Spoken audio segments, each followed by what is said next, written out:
오늘 말씀은 룻기 4장 18절에서 22절까지의 말씀입니다. 가능하면 성경책을 펴서 함께 읽었으면 좋겠습니다. 자, 룻기 4장 18절에서 22절까지 말씀 우리 다 함께 합독하겠습니다. 베레스의 계보는 이러하니라. 베레스는 헤스론을 낳고 헤스론은 람을 낳았고 람은 암미나답을 낳았고 암미나답은 나손을 낳았고 나손은 살몬을 낳았고 살몬은 보아스를 낳았고 보아스는 오벳을 낳았고 오벳은 이새를 낳고 이새는 다윗을 낳았더라. 아멘. 여러분, 오늘 이 본문 말씀과 룻기 전체의 메시지를 정리해서 희망의 노래는 어떻게 만들어지는가 라는 제목으로 함께 말씀의 은혜를 나누기를 원합니다. 오늘 룻기 강의 마지막 대단원의 시간입니다. 우리는 그동안 룻기를 1장부터 4장까지 차례대로 그리고 세세하게 살펴왔습니다. 숲과 나무로 비유하며 그동안 우리는 나무 한 그루 한 그루가 어떤 종류이고 어떤 의미를 담고 있는지 세세하게 살폈습니다. 그런데 오늘은 나무가 아니라 숲 전체를 조망하면서 룻기라는 큰 그림이 우리에게 주는 총체적인 메시지를 정리하고자 합니다. 먼저 룻기가 성경에서 위치하고 있는 부분을 살펴볼 필요가 있습니다. 성경 구조에서 룻기는 구약 성경의 역사서 초반부에 해당합니다. 이 역사서에는 여호수아서부터서 이스라엘 이 구약 역사가 펼쳐지는 것으로 우리 일반적으로 정리하고 있는데, 이 역사서 초반기에 보면 여호수아와 더불어 사사기가 있고 그 사사기 다음에 룻기가 있고 룻기 다음에 사무엘서가 이어지고 있습니다. 즉 룻기는 사사기와 사무엘서를 연결하는 교량 역할을 하고 있는 것을 볼 수가 있습니다. 사사기는 모세와 여호수아의 지도로 가나안 땅에 들어간 이스라엘 민족이 본격적으로 왕정 국가를 수립하기 직전까지의 이야기를 다루고 있습니다. 그때의 시대 상황은 혼란스럽고 참으로 어지러운 상황이었음을 우리는 사사기를 통해서 알 수가 있습니다. 그리고 사무엘서는 사울과 다윗, 특별히 다윗을 통해서 이스라엘이라고 하는 왕정 국가가 태어나고 세워지는 과정을 보여주고 있습니다. 이처럼 사사기와 사무엘서 사이에 있는 룻기는 국가의 실체를 드러내지 못하는 혼돈의 시대를 뚫고 하나님의 통치가 실현되어지는 아름다운 나라 다윗이라는 인물을 하나님이 보내주시는 그 역사적인 배경과 과정, 그리고 그 다윗이 어떻게 준비되었는지를 보여주는 한편의 역사 드라마인 셈입니다. 특별히 룻기가 사사기 다음에 연이어서 배치되어 있다고 했는데, 이 사사기와 룻기는 시대적인 배경을 같이 하고 있습니다. 하지만 여러 면에서 전혀 다른 대조를 보여주고 있음을 우리는 알게 됩니다. 여러분, 앞에 있는 그림을 스크린에 떠 있는 이 표를 잠시 보시면 알다시피 사사기는 등장하는 주요 인물이 이스라엘의 민족을 이끌었던 사사들이 주로 등장합니다. 사사라는 말은 영어로 저지라는 뜻, 재판관이라는 뜻인데요. 사사들은 이스라엘 민족이 위기를 만났을 때 그 역경을 뚫고 승리로 이끌었던 영웅들, 슈퍼 히어로들의 영웅담을 담고 있습니다. 때문에 사사기에는 승리의 이야기, 그리고 초자연적인 기적의 이야기들이 자주 등장합니다. 그리고 이 사사기의 기본적인 단위는 이스라엘 민족이라고 하는 이 그랜드 스케일을 보여주고 있습니다. 반면에 룻기는 영웅들의 이야기가 아닌 소시민들, 나오미, 룻, 보아스와 같은 평범한 인생들의 이야기입니다. 그리고 초자연적인 기적은 단 한 번도 등장하지 않습니다.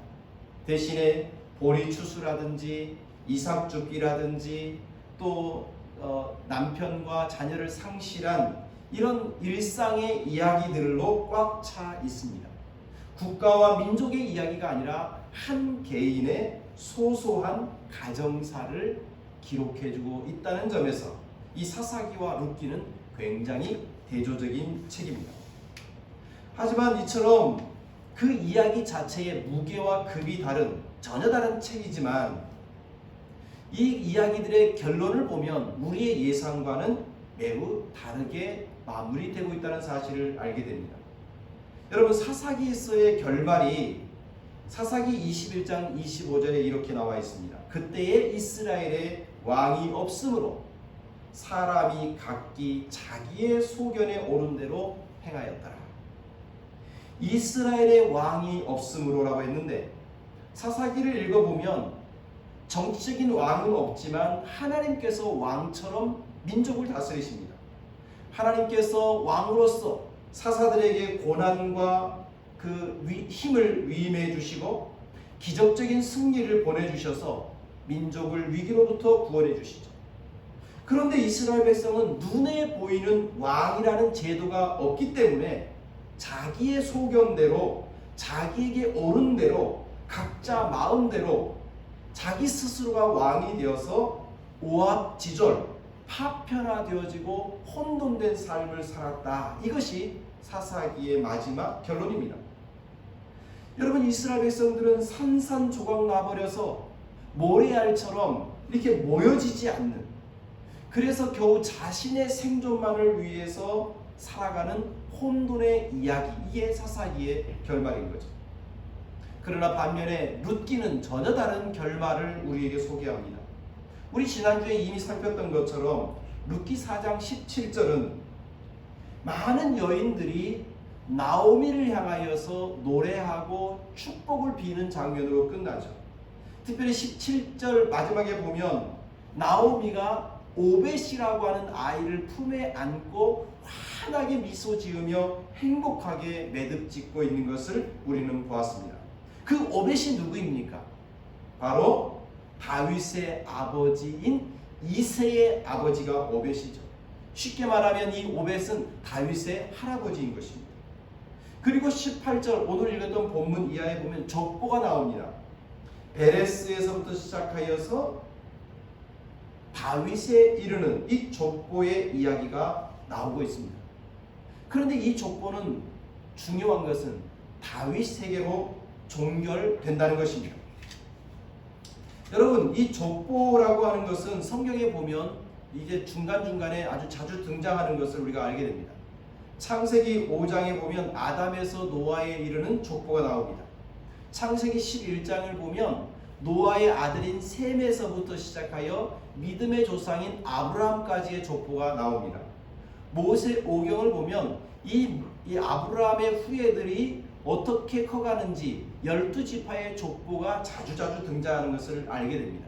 그리고 오늘 룻기는 유다의 아들 베레스로부터서 이스라엘의 그 희망이라고 불리는 다윗에 이르는 족보를 소개해주고 있습니다. 그리고 신약성경 마태복음에서는 이 아담으로부터 시작하여 아브라함, 그리고 다윗, 그리고 예수님까지 이어지는 이 구원사적으로 중요한 인물들이 이 족보에 기록되어 있습니다. 이처럼 대략적으로 족보 이야기를 들려줬지만 성경에서 족보라고 하는 것은 하나님께서 구원의 역사를 어떻게 만들어가고 있는지를 한눈에 보여주는, 축약해서 보여주는 매우 중요한 문학적 장치라는 사실을 우리가 알게 되죠. 특별히 오늘 본문에 나오는 이 베레스부터서 다윗에 이르는 이 족보에서 우리가 주목해야 될 부분이 있습니다. 우리말 성경에서는 이 족보의 마지막이 다윗을 낳았더라 이렇게 끝나죠. 그런데 히브리 성경을 보면 낳았다 다윗 이렇게 끝납니다. 그러니까 룻기가 마지막에 보여주는 단어가 다윗이라는 거예요. 룻기가 정말로 들려주고 싶었던 마지막 그 그 마침표는 다윗이라는 것을 보여주고 싶었다는 것입니다. 여러분, 다윗이라는 인물이 이스라엘 민족에게서 어떤 의미일까요? 다윗은 한마디로 말하면 누구와도 비교할 수 없는 절대 대체 불가한 중요한 인물입니다. 다윗은 이스라엘 민족을 본격적으로 국가와 나라의 체계를 수립한 인물입니다. 하나님의 영원한 언약의 계승자, 그 언약의 보증 수표가 다윗입니다. 역대 모든 왕들의 통치자들의 표준이고 이상형이 바로 다윗입니다. 하나님께서 장차 보내실 메시아, 그 메시아의 예표가 다윗입니다. 하나님의 은총의 총화이며 하나님이 베풀어 주신 모든 축복 중에 최고의 축복이 바로 다윗입니다. 이처럼 다윗은 이스라엘의 미래이며 희망이며 축복인 인물인 거죠. 그러기에 룻기는 나오미와 룻이라는 가련한 여인들의 이야기에서 시작되지만 그 슬픔과 고통을 뚫고 이스라엘의 미래요 축복이요 다윗을 기억하게 하고 생각나게 하는 희망을 품고 있는 노래, 이것이 바로 룻기인 것입니다. 그렇다면 다윗으로 종합되어지는 이 축복과 희망을 주는 이 희망의 노래는 과연 어떻게, 누구를 통해서 만들어지는 것일까요? 여러분, 우리가 이미 잘 아는 대로 룻기 1장은 비극적인 상황에서 시작되고 있음을 우리는 알게 됩니다. 여러분, 룻기 1장을 한번 같이 볼까요? 룻기 1장 3절부터 5절까지의 이야기입니다. 룻기 1장 3절부터 5절 한번 읽어봅시다. 나오미의 남편 엘리멜렉이 죽고 나오미와 그의 두 아들이 남았습니다. 그들은 모압 여자 중에서 그들의 아내를 맞이하였는데 하나의 이름은 오르바요 하나의 이름은 룻이더라. 그들이 거기서 거주한 지 10년쯤에 말론과 기럇 두 사람이 다 죽고 그 여인은 두 아들과 남편의 뒤에 남았다. 여러분, 이 나오미의 입장에서 보면 남편 엘리멜렉도 죽고 두 아들도 죽었습니다.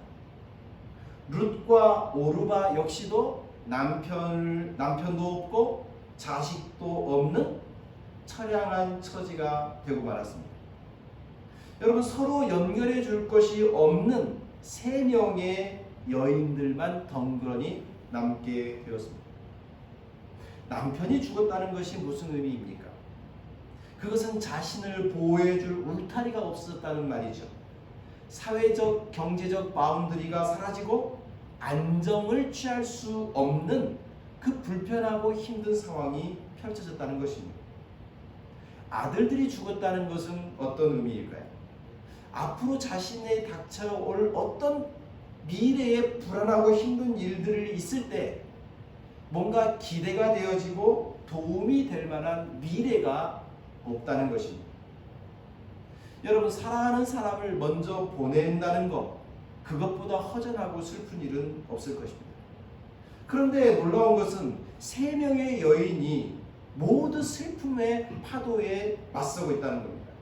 남편도 아들도 없는 이 세 여인들은 심리적으로도 불안하고 경제적으로도 힘든 상태에서 살아남은 자들에게 현실적으로 주어지는 그 현실의 무게를 견뎌내어야 하는 처량한 운명을 이 세 여인이 맞이합니다.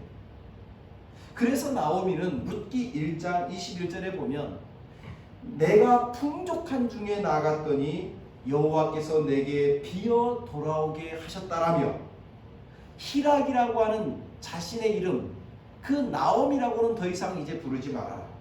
나를 마라라고 불러달라. 쓰디쓴 인생이라고 불러달라고 말하고 있는 것입니다. 여러분, 이처럼 희망의 노래는 비극으로부터서 출발되고 있음을 우리는 알게 됩니다. 이 비참하고 슬픔의 이 상황을 만난 나오미는 이제 아주 현실적인 결단을 내립니다.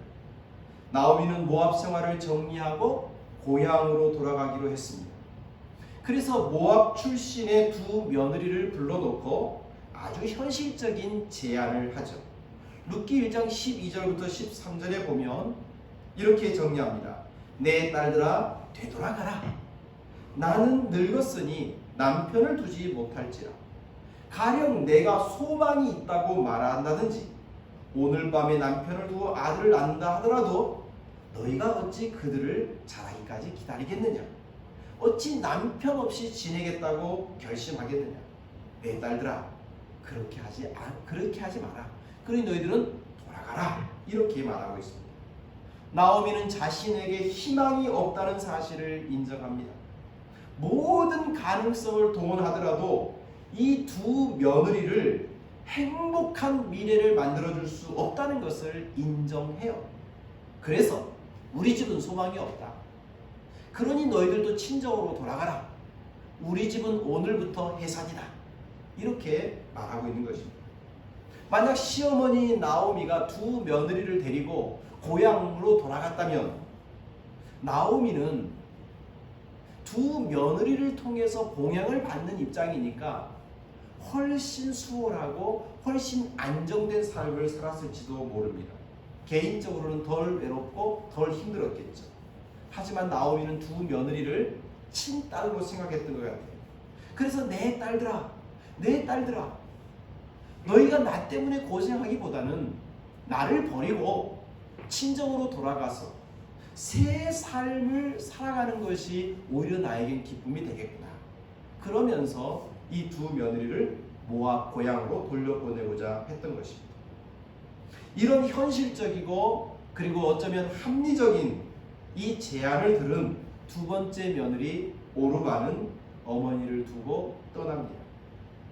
그런데 성경은 이 떠나버린 오르바가 현실적으로 어쩌면 당연한 선택을 하고 있는 것처럼 보여줍니다.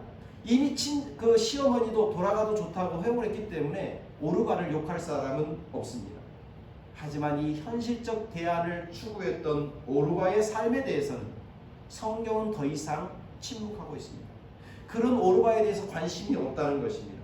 이런 오르바를 통해서는 어떤 민족적 희망을 만들어내지 못했다는 말이죠.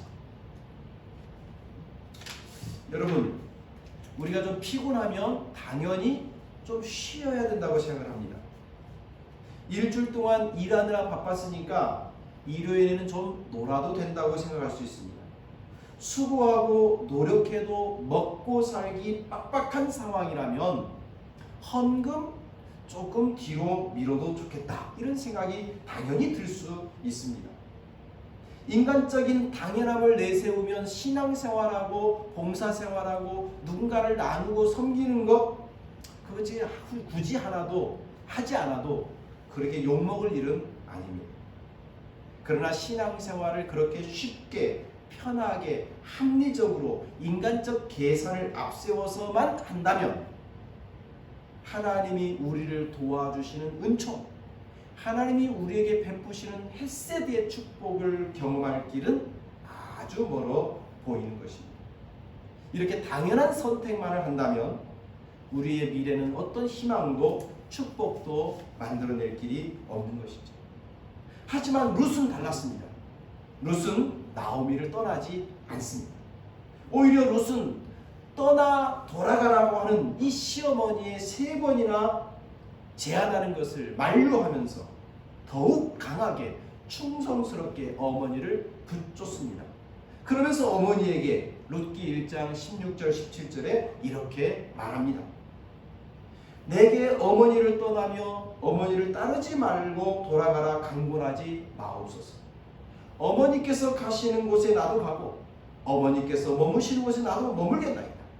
어머니의 백성이 나의 백성이 되고 어머니의 하나님이 나의 하나님이 되시리니 어머니께서 죽으시는 곳에 나도 죽어 거기 묻히겠습니다.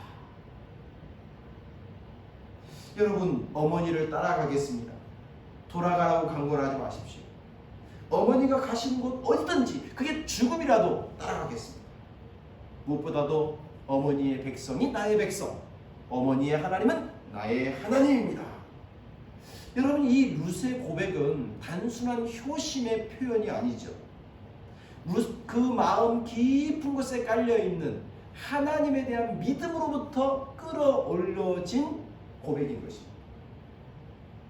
여러분, 룻기를 통해서 성도로 하여금 이 절망 속에서 희망의 노래를 부를 수 있도록 만드는 것은 바로 이 룻이 보여주는 믿음에서 희망이 만들어진다는 것을 알게 됩니다.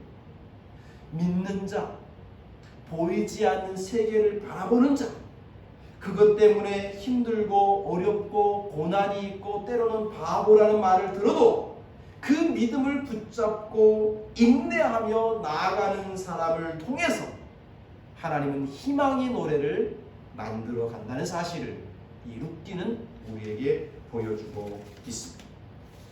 이처럼 룻기의 희망의 노래는 믿음의 결단을 내린 룻을 통해서 만들어졌습니다.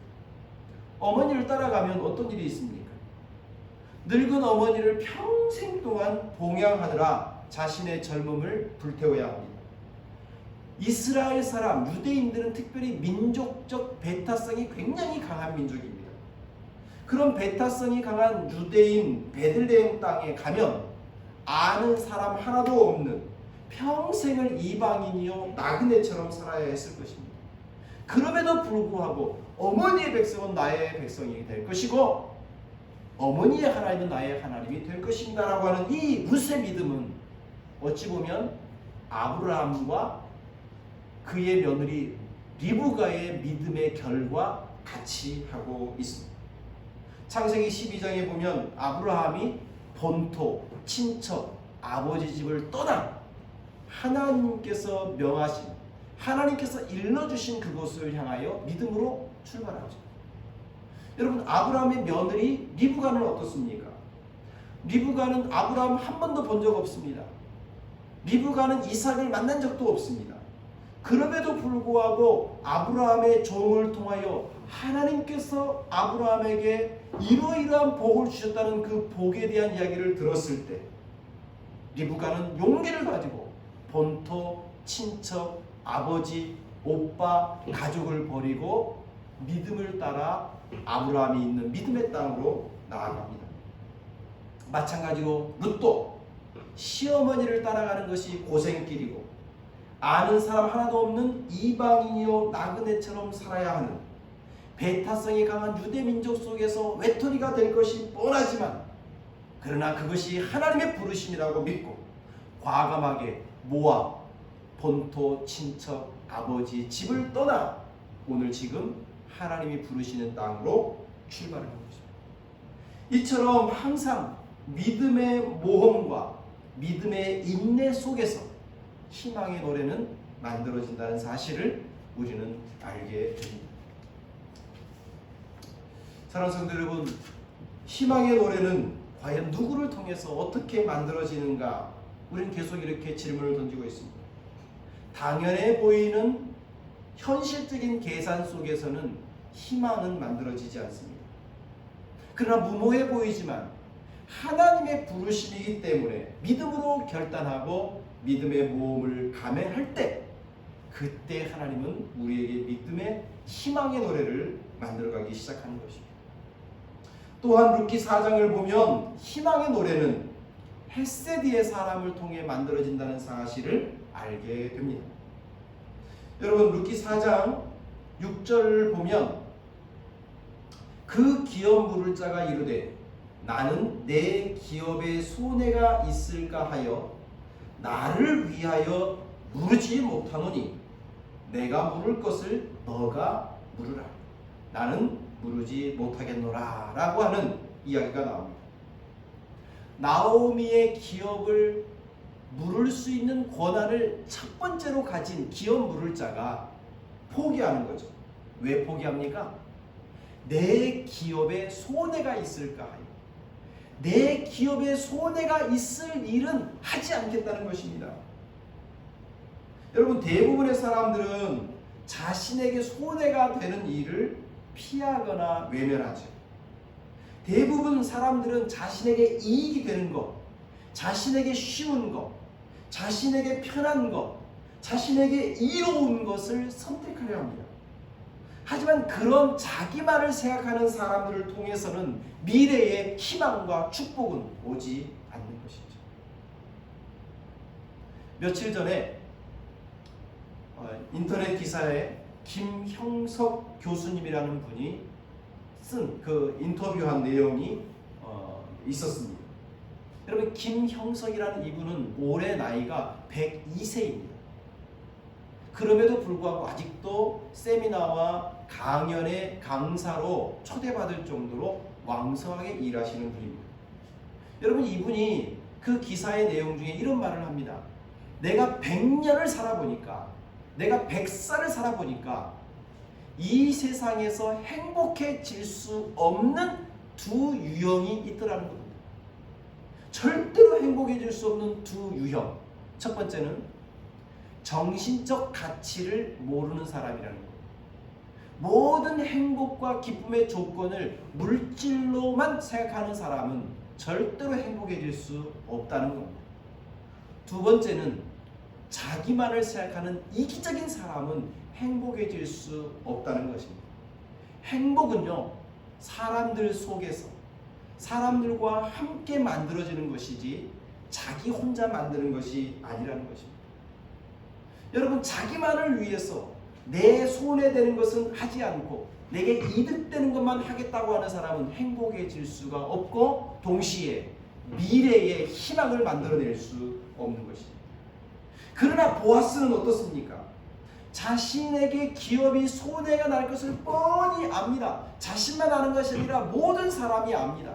그럼에도 불구하고 내가 나오미와 룻의 기업을 이어주겠다라고 모든 사람에게 공개적으로 약속을 합니다. 어떤 손해가 나더라도, 어떤 피해가 있더라도 하나님께서 우리에게 주신 법, 하나님께서 우리에게 일러주신 가난하고 불쌍하고 어려움에 처한 형제를 기꺼이 돌보라고 하는 하나님의 명령에 순종하는 이 보아스를 통해서 희망은 만들어졌던 것입니다. 여러분, 보아스는 자신의 기업에가 손해가 나는 줄 알면서도 하나님의 명령이기 때문에, 율법의 명령이기 때문에 의무와 책임을 다하고 고통과 어려움에 있는 이를 위하여 자발적으로 도움과 사랑을 베풀고 책임을 다하는 헤세드의 사람이었습니다. 바로 이런 헤세드의 사람을 통하여 희망은 잉태되고, 그리고 희망은 성장되고, 그리고 희망은 우리의 삶의 현실로 태어나게 되는 것입니다. 사랑하는 성도 여러분, 룻기는 희망의 노래입니다. 이 희망의 노래는 위대한 위인들을 통해서 만들어진 것이 아니었습니다. 슬픔을 당하고 역경 속에서 좌절하고 낭만할 수밖에 없는 이 가련한 여인들을 통해서 만들어졌습니다. 그러나 그 슬픔 속에서 포기하지 않고 믿음으로 하나님 바라보며 하나님 안에서 믿음의 결단을 내린 룻을 통하여 희망의 노래는 만들어졌습니다. 그리고 그 희망의 노래를 간직하며 역경을 딛고 견디는 과정 속에서 이 희망의 노래는 단단해지기 시작합니다. 그리고 자신에게 현실적으로 손해가 난다 할지라도 주님의 말씀이기에 충성을 다하는 헤세드의 사람을 통하여 이 희망의 노래는 더 성장하고 커지고, 그리고 우리의 현실 앞에 모습을 나타나게 되었던 것입니다. 사랑하는 성도 여러분, 우리는 언제나 우리의 인생이 해피엔딩이 되었으면 좋겠다 생각합니다. 내가 원하고 바라고 계획한 대로 차질 없이 진행됐으면 좋겠다. 그런 마음 때문에 우리는 우리의 계획과 틀이 무너지면 속상해하고 힘들어하죠. 그래서 때때로 하나님께, 하나님, 나 이렇게 되기를 원해요 라고 믿음으로, 기도로 하나님도 내 마음대로 조정하고 싶어하는 그런 욕구도 생겨납니다. 그러나 여러분, 우리는 내일 일을 알 수가 없고 내일 일을 조정할 수는 없습니다. 내일 어떤 일이 일어날지도 모르고 어떤 불의의 사고가 우리의 앞을 가로막을지도 모릅니다. 때문에 우리의 힘과 노력으로는 우리의 미래를 우리의 내일을 희망으로 꽉 채울 수 없다는 사실을 우리는 인정해야 합니다. 그러기에 우리는 우리의 인생이 해피엔딩이 될지 아니면 새드 엔딩이 될지 100% 확신할 수는 없죠. 그러나 오늘 하나님의 말씀인 이 룻기를 통해서 우리의 인생이 100% 희망의 노래, 해피엔딩이 될 수 있는 비결이 무엇인지를 우리에게 들려주고 있습니다.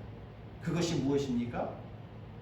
바로 오늘 룻과 보아스와 같은 사람으로 산다면, 사람들은 몰라도 하나님은 우리의 그런 룻과 보아스의 믿음의 사람, 그리고 헷세드의 사람 속에 희망의 노래를 만들어 가시고, 그리고 반드시 하나님의 역사의 섭리 속에 우리의 인생이 비극이 아니라 우리의 인생이 해피엔딩이었다고, 우리를 통하여 수많은 사람이 희망을 꿈꾸고 희망을 노래할 수 있게 만들어 줄 것이라고 약속하고 있습니다. 성도 여러분, 우리가 지금 당한 슬픔도요, 하나님 안에서 기쁨으로 바꿀 수 있습니다. 우리가 당연한 선택, 그냥 합리적인 선택, 그냥 손에 나지 않는 내 이득을 위하는 선택만 한다면 희망은 만들 수 없습니다. 그러나 그 길이 힘든 길이고 어려운 길이라 할지라도 믿음을 따라갈 때, 하나님의 그 믿음을 따라갈 때, 그리고 하나님께서 주신 말씀에 충성할 때, 그리고 그 일에 우리가 온 마음과 정성을 다하여 헌신하는 헷세드의 삶을 살 때, 하나님은 섭리 가운데 우리를 희망의 노래가 되게 해 주실 것입니다. 성도 여러분, 우리 기쁨의 성도들 한 사람 한 사람이 희망의 노래를 만드는 제작소가 되기를 소망합니다. 그 사람 때문에 내 인생에 이런 꿈과 이런 소망이 생겼어. 그렇게 되었으면 좋겠습니다. 아버지 때문에 내 인생이 난 이렇게 살기로 결심했어. 내 인생이 이렇게 아름답고 풍요로울 수 있었던 것은 어머니 때문이었어. 내 형제와 자매를 바라보며 여러분 때문에 내 인생이 참 기쁘고 행복했어. 그렇게 말을 할 수 있고 그런 말을 들을 수 있는 우리 모두가 희망의 가정이 되시기를 소망합니다. 그리고 이 코로나의 힘듦과 어려움 속에 언제 끝날지 모르는 두려움이 우리 앞에 있지만, 그러나 우리 이런 힘듦 속에서도 희망을 꺼칠 수 없습니다. 하나님이 우리와 함께하고 있다는 사실을 믿을 뿐만 아니라 하나님이 나와 함께 하시기에 나 또한 하나님 기뻐하는 삶으로 한 걸음 한 걸음 전진하겠어. 이렇게 믿음의 결단을 내리고 그 길이 힘들지만 끝까지 인내하면서 충성스럽게 주님의 뜻을 따르다 보면 반드시 우리는 다른 누군가에게 꿈과 소망과 희망을 주는 사람으로 자리 차지하게 될 것입니다. 성도 여러분, 오늘 우리 인생이 지금 비극이고 힘듦이 된다 할지라도, 그리고 오늘 우리가 남편도 없고 아들도 없는 혹 처량한 신세의 여인들처럼 된다 할지라도 지금 하나님 우리와 함께 하고 계심을 믿기를 소망합니다. 그리고 그 하나님의 뜻을 받들어 믿음을 갖고 헷세드의 정신으로 한 걸음 한 걸음 나아가서 우리를 통하여 희망의 노래, 축복의 노래가 만들어지는 그런 축복의 사람 되시기를 소망합니다. 기도하겠습니다.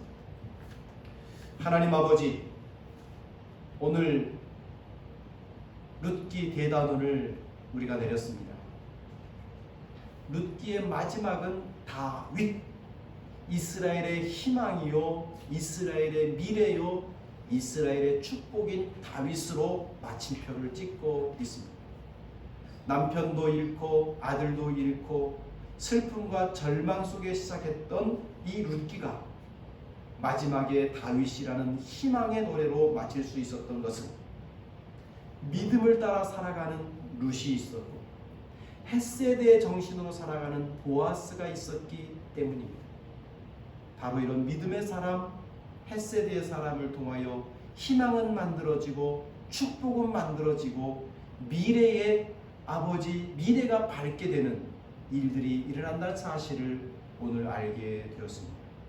우리 사랑하는 기쁨의 모든 교우들이 어렵고 힘든 현실 앞에서도 비극으로 인생을 마무리 짓지 않고 하나님 주신 믿음을 따라 하나님이 주신 말씀의 법을 따라 충성하는 사람 되어 우리를 도하여 수많은 사람들이 기쁨을 얻는 우리가 축복의 노래를 제작하는 사람들이 될 수 있도록 인도해 주옵소서.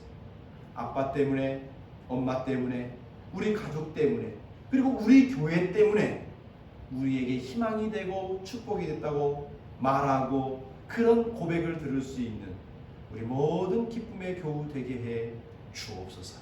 예수님의 이름으로 기도드립니다. 아멘.